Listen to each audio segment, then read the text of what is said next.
All right, ladies, today we're going to do something a little different. We're trying to always evolve our style. We're always trying to evolve our coaching, we're trying to evolve as a person.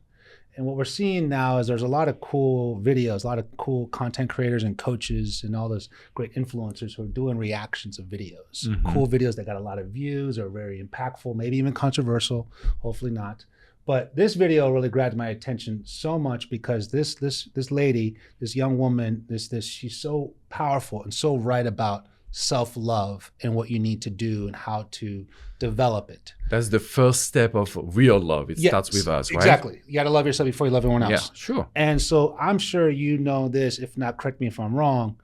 Most people, and I think we've all done this, and we had to learn it's not just that, where self-love were always things that made us feel good, made us feel nice, reassured us, nice, feel like, it's vacation, look good, smell good, dress nice, workout, very nice, comforting external things in the sense of that's self-love. I'm self-loving myself. And you realize that's not necessarily self-love.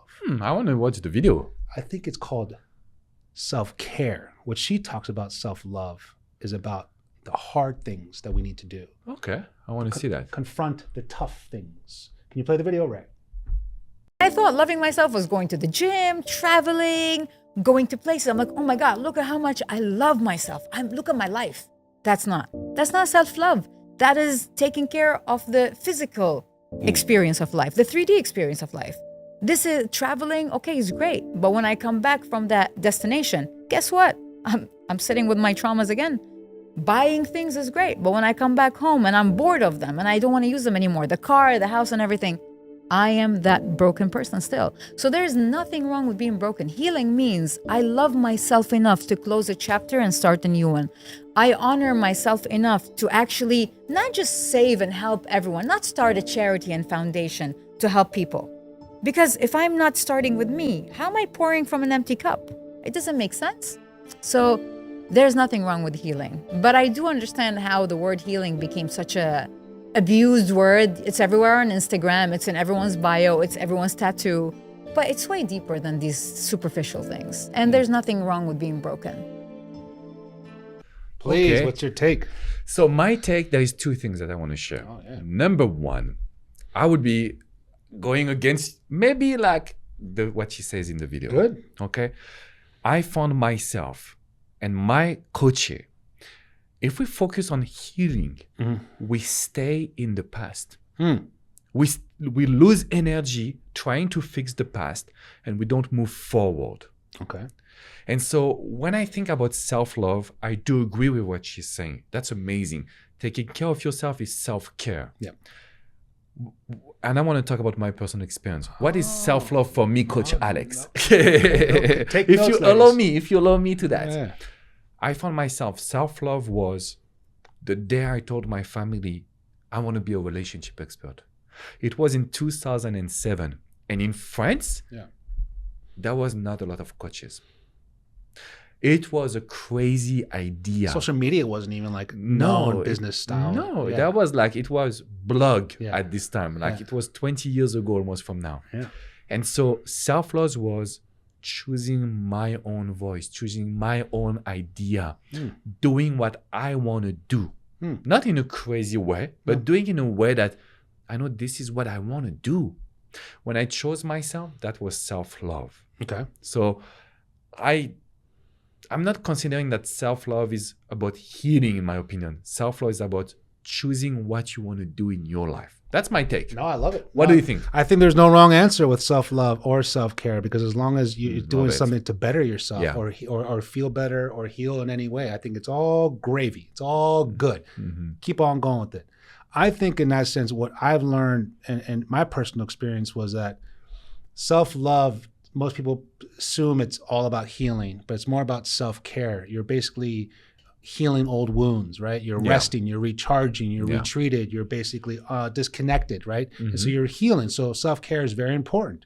Going on a nice vacation, going to the gym, eating well. A lot of my coaching, I always talk to my clients about, if your eating habits aren't in structure, in line, then why would you think your relationship is? And we don't need to go hardcore to be so disciplined, but we have to have an idea what your goal is in your natural nutritional intake. You know what I'm saying? You are what you eat. Are you drinking enough water? Are you sleeping enough? Any of those things is very important to know what you put in your system.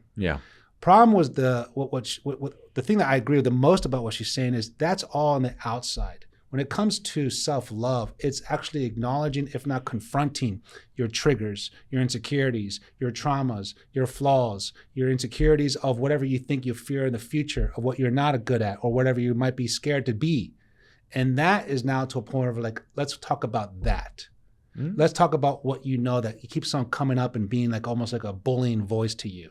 And everyone has something from childhood or past relationship that they know they're not good at. And you don't think that if you focus on those voices, you're losing your energy? No, I think if you keep on ignoring it, you're running away from it.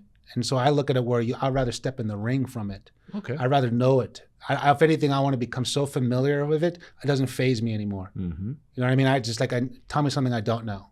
Whereas if something has still an effect on me, it still gets under my skin. Maybe the reaction's smaller or the volume's lower, but it still gets to me. And do you think that it's not utopic? Can you use this word? Utopic? Yeah. It's not utopic to think that you can just turn off this voice completely? Depends on how severe this trauma or problem is. I think if it's something simple or new, maybe. But if it's something long built in, I think it'll be hard. I think we have a different vision about that, but I love what you're saying. So I want to ask you this question. What were the moments you were, this is my self-love in your life? Because I know your life, we are friends. I know your life. We talk a lot about like how we made choices in our life, how similar we are and sometimes different. But I want to know, what was the moment you tell yourself, this is self-love? I mean, I could relate to your experience when you became a coach in 2007. I moved to LA at 2003 and pursued acting, and no one saw that coming. But I had self-love in my belief, in my confidence, in my work ethic to go do it. And so even though I never had an education on it, never went to school for it, I wasn't even known for it, I was doing sports, I had that self-love of I could do it. And I believed in myself. But that was more towards something of a personal goal. Okay. Professional goal. I think the highest level of self-love was obviously my injury and being, paralyzed and being a quadriplegic and learning to talk to my fingers for days, hoping it'll pick up the fork, and learning to appreciate extremities of picking up a fork and just using that and magnify it to every little thing of life to say how grateful things are. And so when you can love learning how to feed yourself or dress yourself or brush your teeth or, grab a cup for the first time, it really takes you to a different world. And you're like, I can imagine. And so you are now at a higher level of gratitude, of self-love, not to be boisterous or loud about, but more like, if anything, quieter about, because you see the importance of very simple things in life. And so when I see that, what she's doing and talking about, she's like, self-love is about those tough times, if it's something you're going through physically, emotionally, or mentally, or traumatic, and pay attention to it. Because the body will show you signs of it. And so I think, again, coaching, what we do is, healing is important, but after healing, you need to build muscle, endurance, stamina, armor. You need to build a thicker skin.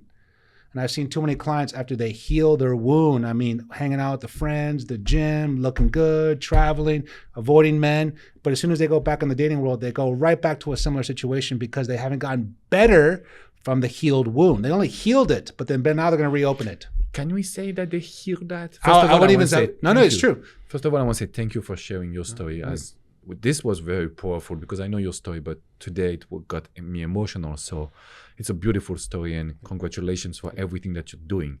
And that's exactly what I want to take this video. I think that we focus on healing but we also kind of avoid the real results. And at the moment when they enter in a relationship, they go back to their own habits, old habits, and that's bad. That's the thing that we want to avoid, basically. So I think that focusing on healing today, it's important, but it's not where the focus should be. I want to focus on the transformation, the fact that it's like a rebirth. You're a new person. You focus on putting your energy on go get what you want instead of focusing on healing. That's a very different, philosophy. No, I love where you're going with that. I swear by that. No, I love that because it goes to basically two different kinds of clients of mine. Mm-hmm. The one that comes in, sporadically for a client session, one-on-one session, relationship problem, maybe 3 months down the line, sporadically comes, right?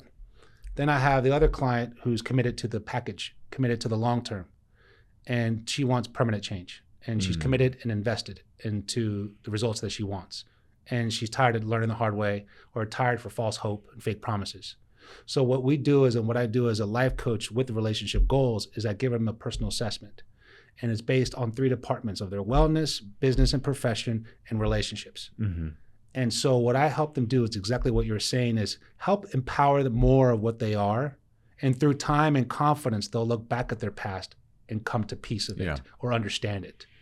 And so what I do as a coach is help them find new forms of confidence, new forms of achievements, new forms of success in different areas that they haven't really paid attention to, but it helps them as a person and is definitely attractive towards the future partner. Mm-hmm. So if you like, for example, if her score, let's say, a personal example, a client of mine, great scores all over the place, but she has her lowest score on communicating during difficult situations. And so there's a reflection on, that's why she has weak boundaries. Mm-hmm. That's why she chooses unavailable men. That's why she always gets hurt. Yeah. Because she's that. Mm-hmm. And so we're focusing on getting better at that. Not for dating, not for a man, not for an app. Because of this score. Because of this. And she's doing it for her own personal sake that benefit friends and families who've been there this whole time. And she's loving it because she's not putting that pressure or the result based on a guy's acceptance or approval or interest. And so when you feel like you're healing and trying to get better or stronger at something, don't experiment with random schmucks on a dating app or on a date. They don't deserve that. Apply it to your circle, your core. I love your honesty. It's so funny. They don't deserve that. And as I know you're intrigued, well, now I have my attachment in order and now I'm ready to date. No. Apply your attachment issues with your family and friends that get better at. Like practice through that. Mm-hmm. And so when I see them commit to it, they find this new form of confidence and they're like, that's why I dated this guy. So Coach Andres, I'm sold. For everyone watching you, they want to talk to you. So how can they talk to you right now? Go to coachingwithandres.com. Check it out. I got the company phone number up top. I have all my platforms on there. Message me. Coach Podcast, and you'll get a free consultation. I'm telling you, everything here is all for your personal self-care, self-love, for everything, not just a relationship. Again, I take a lot of passion in what I do because I love what I do. We can feel it. So thank you for that. And you know what, ladies? We can have different vision, philosophy sometimes, but at the end of the day, we help you. Mm-hmm. And so I think that this free assessment is very important. So you need to jump on it. And let's talk about another video very soon. Yeah, I'm excited. I like this.